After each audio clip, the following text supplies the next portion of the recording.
Welcome back to A Celtic State of Mind. I'm Paul John Dykes, and once again I'm joined by Lawrence Connolly and Kevin Graham to look back over the first 45 minutes at Celtic Park. Kevin, 2-0 up. What's your thoughts? I'm delighted that we're 2-0 up. It's a very, very open game, probably the most open game that I've seen domestically this season. Hibs are having a fair go, and I must admit, any time Hibs get close to our box, I'm a bit nervous. But why is that, do you think? They're creating chances, we seem a bit open, but the game's open. I like the way that the game's open. Sometimes this season domestically we've watched games that have been stodgy, they've been tight. Teams have thrown a blanket over their own 18-yard box, and no, Hibs are coming to have a go. And we've scored 2 great goals. Scott Brown's been utterly magnificent. Moy up front has looked really good. He linked well with Ayeti before Ayeti went off. Now we've got Eddie on the park as well, who these wide spaces are going to benefit him. But the next goal's so important. Frimpong should have buried the game there just before half time after a great ball with Taylor. But we still have a lot to work on. But I thoroughly enjoyed the first 45 minutes, and the Hibs have been a massive part of that as well. What do you reckon, Lawrence, looking at the game? There's plenty of teams come to Celtic Park, 10, 11 men behind the ball. Hibs haven't done that, have they? No, they're definitely they're pushing. A couple of times Duffy's been a wee bit slow in the turn. There's been a few loose balls in the box, thankfully. Brown's got to a few of them, but we've managed to clear them. Actually, Taylor, just towards the end of the first half, he came in and covered up. I think our 2 wing backs are both with cracking games. I mean, that ball for Taylor that Frimpong misses, I think he thinks Moy's getting it in the middle. I think maybe he's a bit surprised, but what a quality ball. Oh, a great ball, fantastic ball. I think Taylor's he's having a great game for us. Same with Frimpong. Brownie's just orchestrating it, isn't he? And I'm sure Eddie will be looking to go on the score sheet second half. I find it quite interesting that Alan Stubbs doing the co-commentary is talking about the young laddie Doig is getting, it's a tough shift for him, was his exact words. Well, I think Frimpong's actually younger than the boy Doig. I might be wrong there, but they're 2 young players going at each other. But Frimpong's got him. He's got him toast on. The only thing I'm going to be really panicky here with Frimpong, but a couple of times when he's broke into the box, his final ball's been a bit dodgy. It has been, but that's me being overly critical. I think sometimes when he's got too much time and thinks about it, I think that's when he does worse. Whereas when he's under a bit of pressure and he keeps the momentum going, he seems to do better. With the instinctive play. Aye. Yeah. You mentioned it, Worms, he seems to do the hard thing. Then when he gets that wee split second to think, it seems to stop for him. There seems to be a wee gap, seems to be a pause. It was like second half, just towards the end of it, he'd beat his guy and he had 2 or 3 seconds actually. The boy wasn't tracking him back in the box, and he just he thought about it, then played it. It didn't really go to him. You're going, wait a minute. We were looking for him to do better, but he's young, he's learning, he's having a cracking game. He's having a brilliant game, and there's even been the counter-attack down the left, Lawrence. The energy in Frimpong is unbelievable, because a couple of minutes later he's at right back defending. Aye, and obviously the ref misses the stamp. But it's not so much that he misses the stamp, the fact that he doesn't even give a free kick. He's got to see the Hibs guys not getting the ball. He's getting Frimpong. You might not say it's a stamp, but he doesn't signal or play an advantage. He just doesn't see a foul. Let's talk about the refereeing in the first half then, because obviously we spoke before the game, but not in the broadcast, about some of the refereeing decisions elsewhere in Scottish football today. There was a second one with Ayer, and the 3 of us shouted out for it, and I was reminded he'll come back and he'll do something about that. Never done it. Didn't do a thing about it. It was a late challenge. Celtic had advantage, fair enough, play on, but come back and book the guy. I'm not expecting Stephen McLean to give Celtic anything any season, never mind in any 90 minutes. I think it's always the advantage to the other team when Steve McLean plays. You're choosing your words wisely there, Lawrence. What I'm going to say, and I'm going to say exactly the same as when I saw that challenge on Frimpong as well. When you look where McLean is, he can't see that the boy's put his full weight behind it. You can't see it. You can't see it's a stamp. I don't want to defend him, but at this point I'm actually But the Ayer one, he's right in front of you. The Ayer one's shot. But on Frimpong, maybe he doesn't see it's a stamp, but he's going to know it's a free kick. He knows the Hibs boys not getting into the ball, and he knows he's got Frimpong. But he's not even signaling advantage. So if he sees the stamp, he's got to think, what's the card? But he's not even seen a free kick in it, which is worrying. There's another one on the edge of the box. I think Scott Brown, you see him going, what? Aye. They're just no free kick for Hibs. They're under a bit of pressure, and you're going, free kick for. I know, letting a lot of it go. Think what it would be. You know, and then of course an injury like the Ayeti injury is so unfortunate. Let's talk about the goals though. The first goal, outrageous from McGregor. A controlled strike. And as soon as it happened, I made a comment to you, Kevin, because we've spoken to George McCluskey, who was at one point McGregor's coach as a youth player, and he said he just always tried to put his toe through everything, and McCluskey worked with him, you know, for painstakingly on just place the ball. And every time he sees a goal like today, McCluskey thinks back to those hours and hours he tried to get the wee man actually just placing the ball into the corner. How often does McGregor score? I mean, they're cracking goals, but we're just taking it for granted now that McGregor just does it. You know, it's. But the run that Taylor makes on his outside to give McGregor that space that he's no getting closed down, that he can just set it and bang.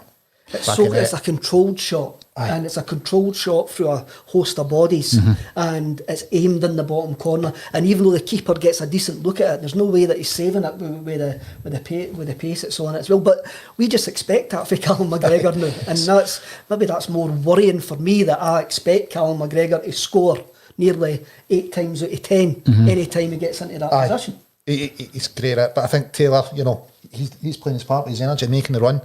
He's making sure McGregor's got that to just set himself and pick his spot. It's back in it. I think if we're going to let's pick a scab here, the back three didn't look confident with the ball across the top. Beaton looks the best.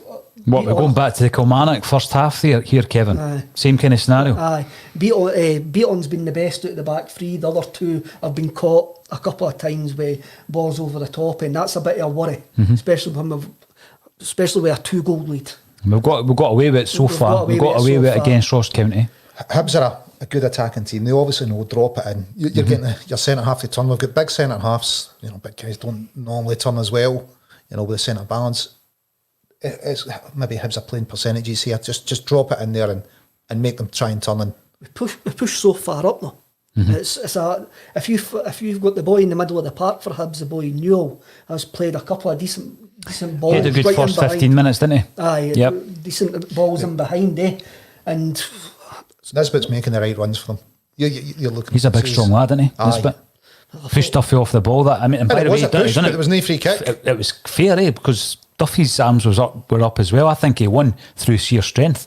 The old-fashioned shoulder charge. Well, he's got a hand on him. It's not a shoulder. It's a hand. It's a push. You'd be looking for me at that stage. I'd be looking for better from Duffy, to be fair. I'd be looking for better for Duffy. But if Duffy puts his hand up and pushes Nisbet, no doubt Steve McLean blows for a penalty.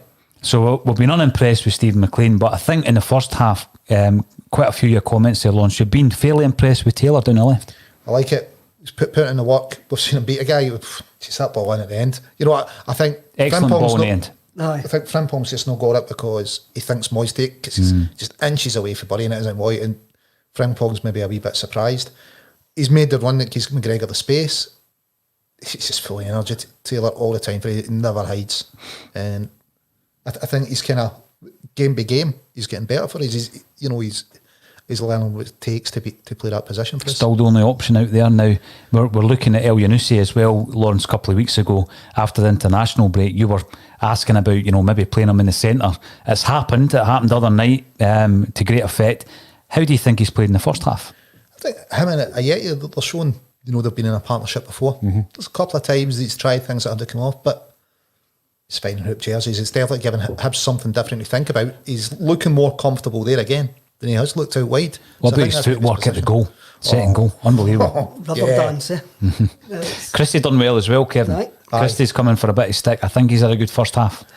I think a couple of speculative shots that he could have maybe laid off, but I think he's early in the half he was looking a bit uncomfortable in the ring. He was always trying to force it to Frimpong rather than just play what was in front of him. And that time he just played what was in front of him. He just went with it. And I think maybe just taking a wee bit of time to get used to what he was doing it there. Moyes' footwork at the goal, as you say, Paul, was unbelievable. And the fact that he managed to dig out the shot as well and make the keeper make a decent save from virtually nothing. There was no backlift. It was like a tape done. But even look at the goal. Christie's getting injured. The guy's taking him after he released the ball. You're right. Frimpong's going to touch. The guy's pulling him. And it's all gone unnoticed. Well, or the ref unpunished. doesn't have a problem with it. unpunished. You know, the ref Yeah. doesn't have a problem with it. You know, get his hands up, it's on Frimpong, it's pulling him. Thank God we get a goal. If we don't, the ref's not calling any. Either the challenging Christie or Frimpong, he doesn't see a problem. There's been a massive amount of talk around Scott Brown and, you know, resting him for this game, resting him for that game. I think he's been dominant in this first half. That's his best 45 minutes of the season. He's been the without a linchpin. doubt. Without a doubt. He has been the linchpin. He's been our fulcrum of the day. Everything's just swivelled around him, isn't it? And he's a couple of times he's shown his class, just knowing where to take the ball into him and turn rather than lay a pass to somebody and maybe put them in trouble. He just steered it away and we're back in the attack. You know. Yeah, But then again, is that because of the way Hibs are playing? It's suiting him. he's getting more space. He's getting Nobody's more on top of space. him. Yeah. Is there? Nobody doesn't stop. Like, McGregor's still doing a lot of running for him, Kevin. he is, but Yeah. then that's what happens. That's what he's in there for. I've got to comment that Hibs strip's horrific, mate. I quite like it. Oh, it's horrible. I quite like it. Purple and grey. Rotten. So, second half, do we just come back out unchanged at this moment in time? We've had a forced change just before half time. I don't see what change would you make. Everything's played. I've been pretty happy, to be fair. I would like to see us tighten up a bit and no give Hibs enough room to actually play that long ball. We're not going to stop it once it goes in behind just because of the centre half. So we've got to close that down in the middle of the park. Maybe after 70 minutes, which is a favoured time for substitutions, do you think we'll see maybe an introduction of Turnbull? I think it depends. We need to wait and see how this half goes. Obviously, we've had one subs opportunity now away with us bringing on Edouard. I'm looking forward to seeing Edouard in this second half because of the space that Hibs are giving us. You actually said that, didn't you? Before he came on, that the game was kind of built for Edouard. Because a couple of times Frimpong's, because we've been leaving him up as last man, but the Celtic players haven't quite got Frimpong's pace. I think Edouard does. But the thing with Frimpong, he's obviously taking a heavy tackle, getting did. stamped on him. So it could be an enforced change. He might be saying at half time, they might be thinking, don't risk him, because a lot's gone through him this season. It might be get Al-Hamid on. It depends what's and that would tighten up a bit, wouldn't it? It depends what's happening in the dressing room at half time. Who's got the knocks? Who's struggling a bit? Stuff that we didn't see that might be influencing the coaching teams. We're hearing from a lot of the listeners. Tam Mannion, thanks for letting us know. Turnbull's on. He's on as a sub, so he's on at half time. So Could well be something to do with an injury, as you say, as you suggested. So it's good to see him for a full half. I'm looking forward to watching him in the second half. Are you changing your predictions on the second half, gents? Well, I was 3-0, so It's looking good. I'm thinking maybe 4 or 5 here. If Hibs keep trying, because they are leaving the spaces, as Kevin saying, they're leaving it open. Turnbull coming on, he's going to fancy that, isn't he?